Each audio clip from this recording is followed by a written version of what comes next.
Hey, it's Chris, Liege Games. Let's do this. There's a lot of stuff launching next week. Not as many new and notables, but there's plenty of stuff that you need to have on your radar. So let's talk about it. Let's go through it. Thanks for watching the previous videos this week. I know I put a few out that, I wasn't expecting to get out in the time-wise, but I appreciate it nonetheless. Any support you give me, especially the views. Views matter. They just matter. It shows that people are engaged. And so anything I can do to engage people more, let me know. As always, again, though, thank you. And let's do this. I have nothing else to ramble on about. What's coming up next week? First up, launching on July 12th, this is Mononoke. This is a 3 to 5 player bluffing deduction type game, and obviously set in sort of the feudal Japan type scenery. You're taking on the role of legends defending this cursed castle from evil spirits. It really emphasizes on the blind bidding and the secret information, because essentially the game is where one of your group is the hero that stays up and is the watch, essentially, like you see in the dungeon crawls and the stories and the D&D side of things. And you get information specifically that is unknown to the other players. And this is where the information comes in handy, is because you are trying to either prevent them from doing damage, their strengths, their weaknesses, or you can potentially lead to destruction depending on what your own objectives and goals are. You can also not delineate or choose to help or not in terms of whether or not the spirit is friendly or a foe in the first place.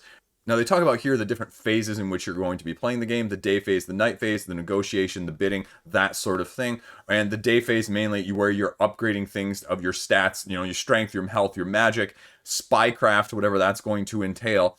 And you can even get more additional magical spells to help with the determination of what spirits can be coming at night. And they even say in the rules right here that the person on watch can describe it as accurately as they choose. So if that sounds interesting with the bluffing, deduction, semi-cooperative nature of a game like this, check it out when it launches on the 12th. Next up is the onslaught of the Tuesday of the 13th, which reminds me of a completely different side tangent here. I saw on Twitter someone had actually done and crunched the board game stats, in terms of where's the most funding, what day should you launch on, what day should you end on. Somebody sat down and did a bunch of Kickstarters reviewing from the board game side of things. And surprisingly, it was actually slightly Wednesday. And in the morning or the middle of the day, something like that. But Wednesday, I think, edged out, or Tuesday just edged out Wednesday, one of the two. It was very, very close. So this Tuesday phenomenon that we've seen for the past couple of years, you might be okay on Wednesday too, is what the data actually says. So anyway, Rat Queens to the Slaughter. It's coming with at least one expansion that we know of. This is a 1 to 4 player cooperative game based on the IP, the comic series Rat Queens in the first place. You're spending the first half of the game essentially upgrading, making your character stronger, preparing them for the second half of the game where you are battling. The second half is where you're fighting said big bad in some form. It's giving you basically the opportunity to customize your character. It sounds like they're starting out similar and you can, delve in whichever way you want. Now, you need to be aware, though, this appears, at least it says on the Board Game Geek description, that it is going to be RPG based. So you're going to have ability checks and skill checks and that sort of thing. I don't know what sort of die or dice they're going to be using, if it is going to be like a traditional D20 or not, but it'll be interesting to see, because I think those have been a little bit mixed by some people. I know Arena the Contest does something similar and they've managed to make it work. So will Rat Queens to the Slaughter be able to do the same? We'll see. It's launching on the 13th. Next up, launching on the 13th, is Bantam West. This is a simulator game on the Old West. You play as one of many possible characters, 1 to 4 player game, where it is an open world sandbox giving you the opportunity to do whatever you so choose. Variable powers, variable abilities, however you want to go about doing it. Every day it says you wake up and you need to plan your day based on your strengths and your weaknesses. In order to win, you are gaining what is known as, in this game, notoriety by your various actions. Complete tasks, roll dice, manage cards, everything of that ilk. Build, build, build, create, create, create, but watch out because it's head to head and the other players are not going to let you necessarily get away with doing that.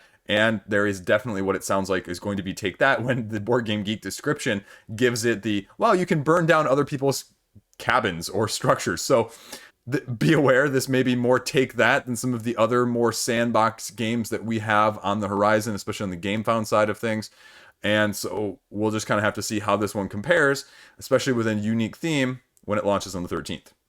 Next up, launching on the 13th, is Flicking Finches. So if you're looking for something completely different dexterity-wise, this is your game. This is a 2 to 4 player dexterity game where you are taking the role of said Finches, as you can see here just on the picture itself. And what you get to do is you get to customize and change your Finch based on what Darwin himself is drawing in his current round. And you're then trying to flick your particular Finch the closest to him, and he gives you points, seeds, and the person with the most seeds at the end is going to win. And so you can see a little bit of what the differences are going to look like here, some of the different play styles, and then you can take a look here at what the map is going to actually look like, because he's going to go to these different islands. It looks like, just based on the picture itself here, there are going to be 4 different actions that you can take, and you can take any combination of 3 of them in terms of what you're doing on your turn, besides just the actual flicking motion. You can flick it, which is the fly, you can chirp, you can evolve, or you can just hatch. So, all of those have different aspects, and you get 3 of them per turn, like I mentioned. This is launching on the 13th. If you're looking for something different dexterity-wise, check it out. Next up, launching on the 13th, Hype Tag. They describe it as if Magic and Uno had a baby, and this was said offspring. Now, they describe the point of the game is where you're starting at 0 and you're trying to get hyped up by playing this game, causing mischief on the recess through the use of some decks of cards. And then, in order to get back to class, you have to get back down to the 1. So you're, simmering down, is the term they use in the description. They mention the fact that not only are you going to be playing cards that get you hyped up, that get you bonuses, but you have to, and this is where the tag portion of things comes in, you have to be able to tag an opponent at the end of each turn. If not, you have to call a T for timeout. That's what my kids say, T. And if you do, then it's going to reward the other players. So you're having to balance your hand and your card management in that way, and as well as all those cards that are giving you bonuses to make it easy to go up, well, you still have those cards and they're going to be unplayable or more difficult to use on the way down. If that interests you in a different card management style of system, check it out when it launches on the 13th. Now, you want to see how I'm going to pronounce this, right? Methodologie, the Murder on the Links from Grey Fox Games. This is also launching on the 13th. Now, this is a 3 to 6 player game, and it is sort of a pseudo-deduction game where you are trying to deduce what card is essentially left in the other person's hand. And so what you're doing is you are having essentially 2 phases, the investigation phase followed by the accusation phase. So you are slowly revealing and deducing and getting more information about people's cards that are in their hand. And then you are taking these clues and trying to deduce, okay, well, what character could be left in their hand, because you're left with essentially 1 card of characters, 1 card of locations, and 1 card of clues. And this is based off the Agatha Christie novel, if the name is ringing any bells. So here you can see the location that I mentioned as well. And so you're being able to slowly deduce what's left. So it is a different take on the social deduction type of game. If that interests you, check it out when it launches on the 13th. Next up is Taelmoor. This is as you may guess by the picture down here, a scan and crawl, essentially, is the term I'm going to use. Because you are doing a dungeon crawl while scanning and using an app. And I believe that One Stop Co-op Shop had a playthrough of it, and so I'm not sure if it's up here. We'll take a look in a minute. But it is a dungeon crawl heavily based using an app. Now, this is a 1 to 6 player dungeon crawl with a storytelling element, and they really emphasize that aspect of things. You're going to have character decks that have their strengths and their weaknesses in your typical, as they say in the page, sword and sorcery style of theme. New rooms become laid out, more adventuring, more exploring, NPCs to interact with. You are joining up via the app that it sounds like, just based on the description, everyone is going to have their own. It's not necessarily going to be a pass and play, so depending on how you feel about that, one way or the other. Puzzles, combat, a little bit of everything. Now, it looks like they're going heavy standees because, I mean, it'd be kind of hard to throw one of those codes on a miniature, right? I'm not telling you it won't happen at some point. I mean, I guess you could put it on the bottom of the miniature. That'd be kind of Interesting. But you can see otherwise they're going with standees, they're going with tiles, and so how you're going to be using that, it's going to be really interesting. Is it going to be like Destiny's, where they've got that element of things? I mean, because that could work, because Destiny's has been thought of relatively well. Anyway, it's launching on the 13th, and if that interests you as sort of a amalgam of several different elements, check it out.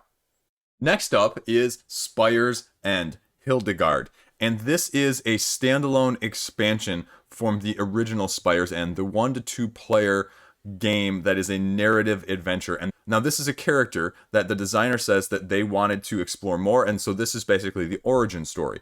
And in no DM, it is card driven with some dice exploration, like I think 400 cards they say, and that's what it is. Now, Spire's End is relatively well regarded as mainly a solo game, and so to see what evolution comes from it in terms of this situation, it's really kind of intriguing, and the artwork's kind of cool, so we'll kind of see what it ends up being. I think Spire's End was a little bit on the pricier side of things. I think it ranged, even at retail, I think it's running like $60, $50-$60 right now. So it's not your small box type of solo games that we're sort of used to in this situation, but I think it's going to be worth note, and how good Spire's End and has been received, I think it's going to raise some serious money. So if you're interested in checking this out, it'll be interesting to see what it does, what the price point is, and are they going to allow backing for, say, the previous game, or is that just going to be what Root has done and gotten more just saying away from the base game and having people just pick it up at retail regardless? So it'll be interesting to see. It's launching on the 13th. Next up, launching on the 13th is Top Pop. Top Pop is a 2 to 5 player game where they say soda pop, not soda, not pop, soda pop. They're appeasing everybody.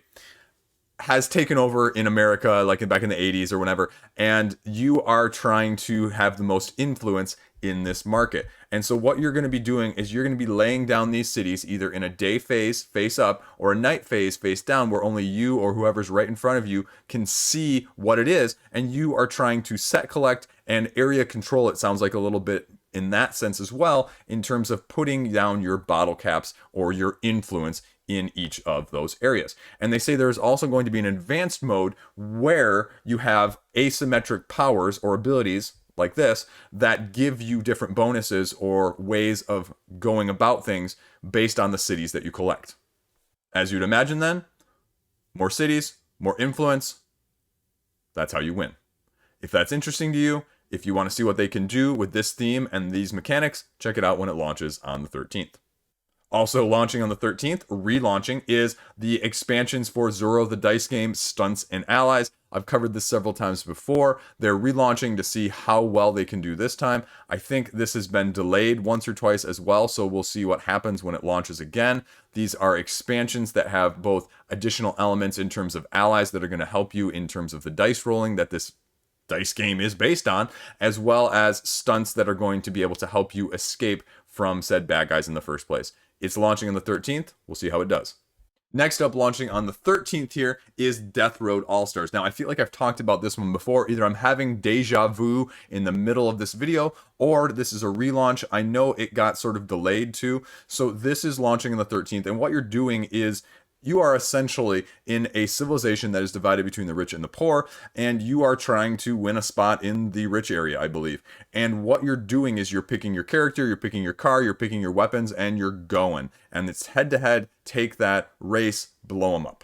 First one, racing from coast to the finish line, is the winner. Now, we just saw another race game, and a couple race games actually in the last couple months. Both of those had to relaunch as well. Both of those have done well. They've funded on their second time around. So will Death Road All-Stars be another game in that genre? Or is it going to be heavily compared to those two? It'll be interesting to see what makes it stand apart and what sets it apart in general. So it'll be interesting to see when it launches on the 13th. Last up here on the 15th is the On Mars somewhat cooperative expansion, the Alien Invasion. And I've talked about this elsewhere as one of the most hyped games, most eyes-on games in the month of July. And that's for good reason, right? This is highly anticipated. It's the expansion for On Mars, the heavily well thought of, very heavy weight in terms of complexity style game from Vitel Lacerda. And this is apparently just going to add more. Now, if you go by the Board Game Geek pictures, there are also pictures of each of these modules being shown separately. My big question was, are you going to be able to buy these modules separately? Because there doesn't look to be much component overlap. There is a one versus all, there's solo, and there's cooperative in terms of what the modules are adding. So is it going to be just you get all of them and you can't pick and choose? I have no idea, but it'll be interesting to see. This is definitely well outside of my depth in terms of what I like to play and things I'm halfway decent at. Because let's be honest, I'm not that good at games. I'm learning. So I have fun. Anyway, this is what to expect. This is what to see. And I really love the little meeple guys that they already have out here. I love these things. They look really cool. But anyway, again, the price point is going to be the question mark. Because I think the original Kickstarter pledge was like $90. And what is this going to look like as well? Is this, again, going to be piecemealed? Can you get just one? Because I know a lot of people are going to be split because they don't want to do necessarily one versus all. So how are people going to feel and react to that as well? We'll see when it launches on the 15th. Okay, that's it. There's a couple others out there, a couple smaller games that I just wasn't able to get a beat on. Obviously, there's always like twice as many, no matter how many I cover on this video, that end up launching, that I end up covering. So take that for what you will, but these are the biggest notables that I can get in front of you on the camera with. So hope that was helpful. Hopefully your budget isn't completely blown, or maybe you're just saving your budget for the end of July and early August as the other stuff that I've mentioned. So either way, let me know what you think. Let me know what you're looking at. Let me know what you're backing or not backing at this point. I'm always interested to hear. I'm always interested to put more eyes on things and, you know, give things a second look if I haven't given them a good look in the first place, because there's always stuff that surprises us both ways. So as always, thanks for watching. Thanks for clicking. FYI, there will be this video next week in case you missed yesterday's video. I will have the upcoming games a week from now for the following week, but next week there will not be a Kickstarter roundup. I'm on vacation and we're like unplugging. We're not pulling the plug, but we're unplugging from things, very limited internet access. So there will be a couple videos that I'll have pre-scheduled during the week, so you won't have to go through withdrawal, but there won't be as much in terms of that side of things. So maybe I'll do a double episode the following week, or, you know, a highlight from that week as well. So just thought I'd give you a heads up, and there you go. I'll have something else in its place, don't worry. And we'll go from there. As always though, thanks for watching, thanks for clicking. Have a great weekend. Stay classy. Play something if you can. It's warm outside. Hopefully you have air conditioning too. Well, if you're around where I am. Anyway, thanks.